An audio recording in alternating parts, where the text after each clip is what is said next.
Le collectif Ozacte propose au Périgourdin 4 diffusions du film Le Chant des forêts, avec des intervenants qui seront sur ces diffusions. C'est un film donc diffusé en janvier dans les 4 salles de Ciné-Passion, avec Cideuil, Boulazac, Thiviers et le Buisson de Cadouin. Et c'est en partenariat avec le CAUE, le Conseil d'architecture et d'urbanisme et d'environnement, et bien sûr, comme si Ciné-Passion, le Conseil départemental de la Dordogne. Au CAUE, Yannick Collot est en studio, écologue au CAUE, pour nous parler de ces diffusions de films. Bonjour. Bonjour. Yannick Collot, vous êtes écologue ? Oui. Avant de parler du film, peut-être un petit mot sur votre parcours. Oui, alors écologue, ça veut pas dire écologiste. C'est vraiment une formation professionnelle d'aménagement du territoire et d'études des milieux naturels, faune, flore. Voilà, on a plutôt... Alors, moi, je me définis plutôt comme biogéographe. Je travaille plutôt à l'échelle des paysages qu'au niveau des milieux naturels avec des inventaires où on a des spécialistes naturalistes qui sont aussi écologues, mais qui sont vraiment proches des espèces et connaissent de nombreuses espèces. Et ça fait plus de 30 ans que vous étudiez le territoire de la Dordogne, que vous travaillez au CAUE. Et ce film, alors, c'est un film d'un réalisateur qui est photographe animalier ? Oui, alors Vincent Munier est vraiment réputé dans le monde des photographes animaliers, notamment ses belles images, sa patience, et surtout il était connu pour son dernier film La Panthère des Neiges. Et là, il nous sort un film intimiste, puisque en fait, c'est 3 générations. C'est le grand-père, le fils, donc Vincent Munier, et le petit-fils, le fils de Vincent Munier, qui observe la forêt et qui montre, en fait, qui révèle ces mystères de la forêt et la patience qu'il faut pour découvrir un peu ce monde que l'on voit peu, qu'on en entend souvent beaucoup, et si on veut le voir, c'est vraiment de la patience et d'entrer dans ces milieux-là. C'est un film merveilleux, magique en termes d'image, et ce que je peux dire...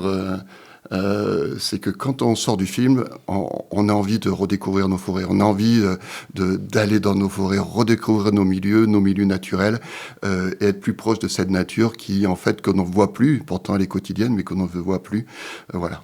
On les voit sous un autre angle peut-être, avec des générations qui échangent sur ce film, comme vous avez dit. On voit tout un parcours de la forêt, son évolution, et comment la préserver probablement.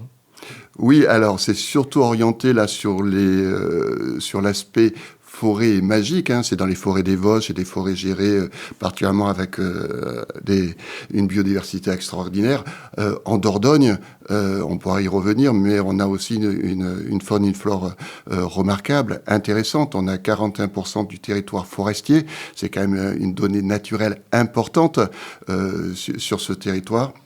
C'est magique, et c'est pour ça on met des intervenants en ciné-débat, en débat derrière, qui à chaque fois ça sera un interlocuteur spécialiste de la forêt qui pourra expliquer en effet et répondre au public cette gestion forestière au niveau de la Dordogne, son devenir lié à ces enjeux liés notamment sur le défi du réchauffement climatique. On a de forts enjeux, je pourrais y revenir si vous le souhaitez, mais aussi un expert naturaliste qui expliquera aux spectateurs qu'est-ce qu'on peut découvrir en Dordogne, et on a différents experts pour répondre à ces questions.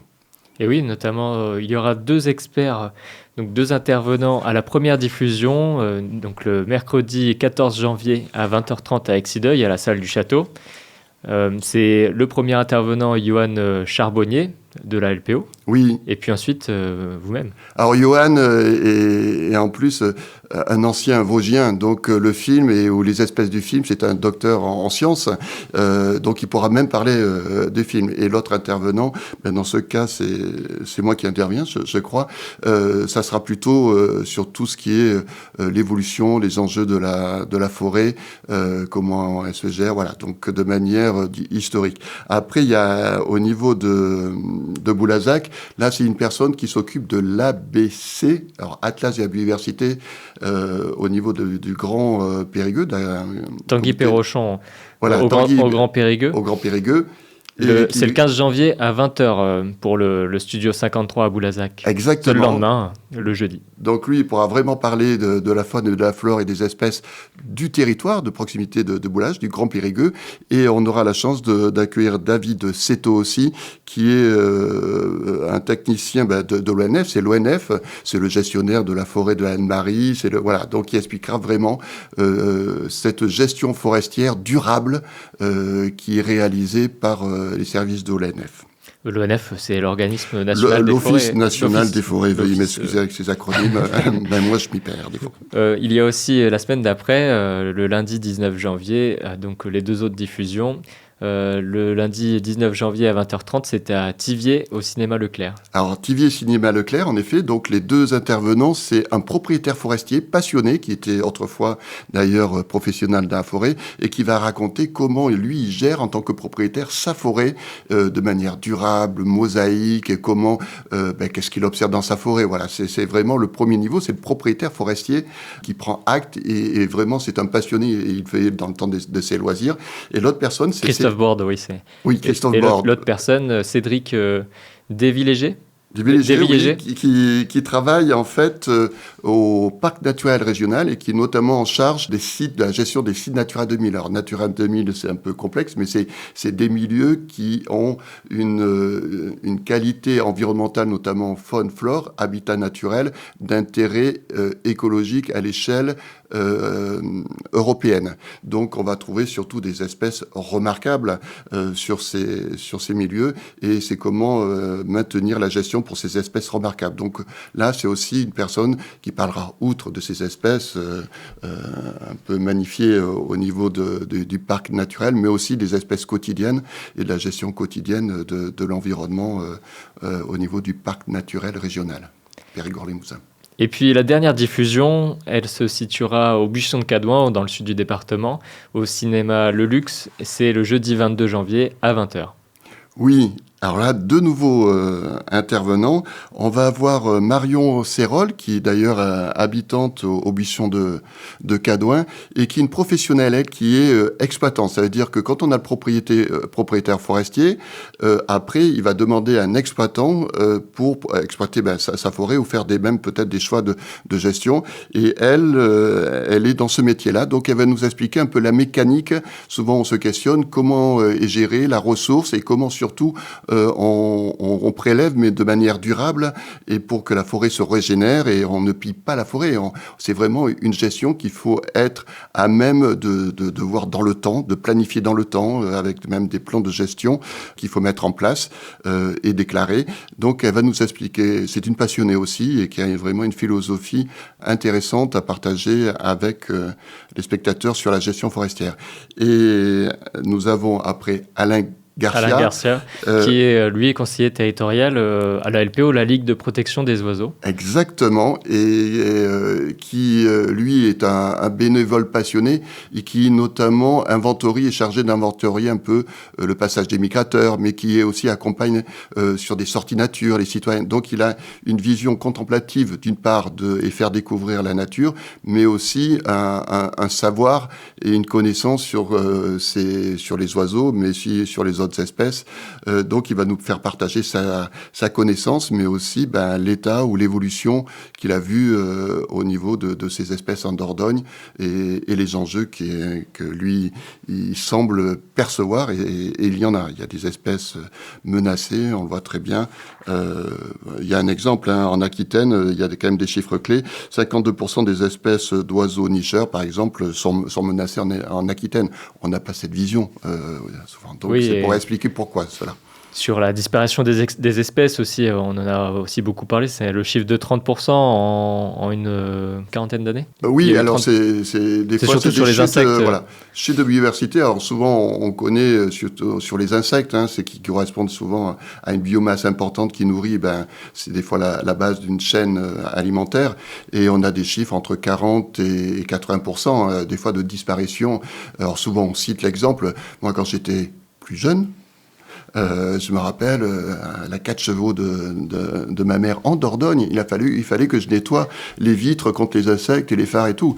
Là, on le fait plus. Là, on voit bien. On le fait moins. Ouais. On le fait moins. Un autre élément que tout le monde a pu percevoir, dans les années 80-90, on voyait des hérissons. Je me rappelle, je voyais des hérissons. Après, on voyait des hérissons de plus en plus écrasés. Maintenant, on voit presque plus de hérissons et presque plus de hérissons écrasés. Ça montre un moment que cette population a fortement diminué. Voilà, c'est ces populations d'espèces qu'on voit. Et quand on fait des inventaires autour des routes, on trouve très peu de batraciens. L'impact de la route a un fort impact sur ces populations. Yannick Coulot, peut-on parler aussi un peu de OSACT, quel est son principe?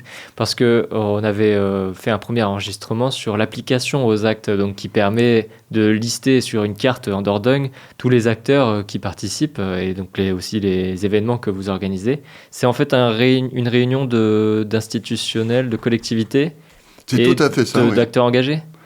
Alors c'est tout à fait ça. OSACT, c'est parti d'une volonté de créer, dans le cadre de la Maison numérique de la biodiversité portée par le département de la Dordogne, de créer un outil, une application liée à la transition écologique, globalement, la biodiversité.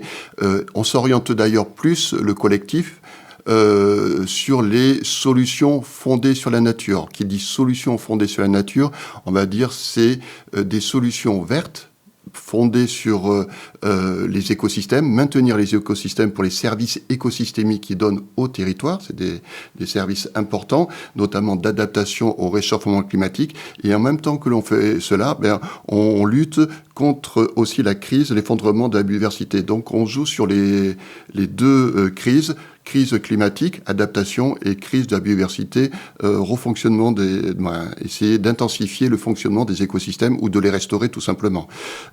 Et donc ce collectif, en effet, il y a une 50aine d'organismes sur le département de la Dordogne, alors notamment une grande partie de collectivités territoriales, mais aussi d'établissements publics, comme Épidore au niveau de agence pour l'eau, par exemple, de bassin, voilà, établissement public de bassin.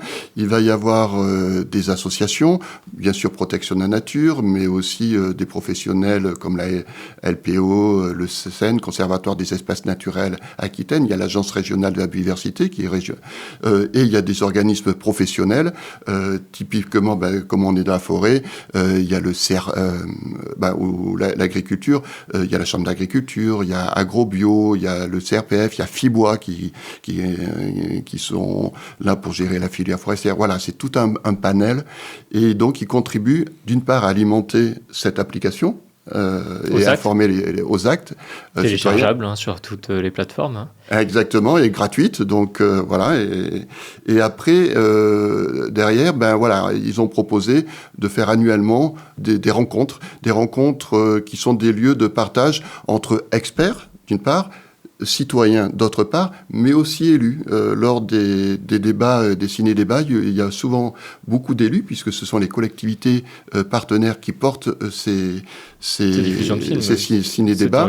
Et du coup, les élus viennent répondre, et donc il y a quelque chose qui peut être débattu. Voilà, et ça, c'est vraiment intéressant. Et autre élément, mais alors ça, moins connu des citoyens, ils se sont mobilisés aussi pour faire, soutenu par l'OFB, Office français de la biodiversité, pour se former notamment sur des cycles d'adaptation au changement climatique, mais en utilisant les solutions fondées sur la nature. Donc c'est une mobilisation au moins de 40-50 d'intervenants qui ont été à la rencontre des élus et des techniciens des collectivités pour parler de cet aménagement plus vertueux et peut-être plus adapté et peut-être sûrement plus efficace et moins coûteux à long terme, ça c'est certain, c'est les scientifiques qui le disent.